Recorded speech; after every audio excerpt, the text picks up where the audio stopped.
来看台中的消息，这个限水的措施敢有可能改？台中将于4月7日开始限水，送5天停2天。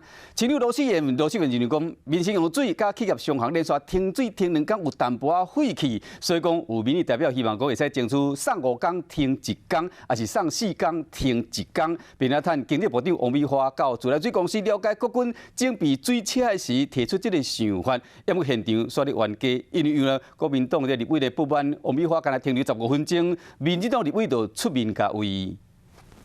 经济部长王美花和市长罗秀燕视察临时供水站15分钟，因为后礼拜2台中就要开始停水，不过有立委真不满。15分钟，我看到这个时间我非常傻眼，为什么会安排如此？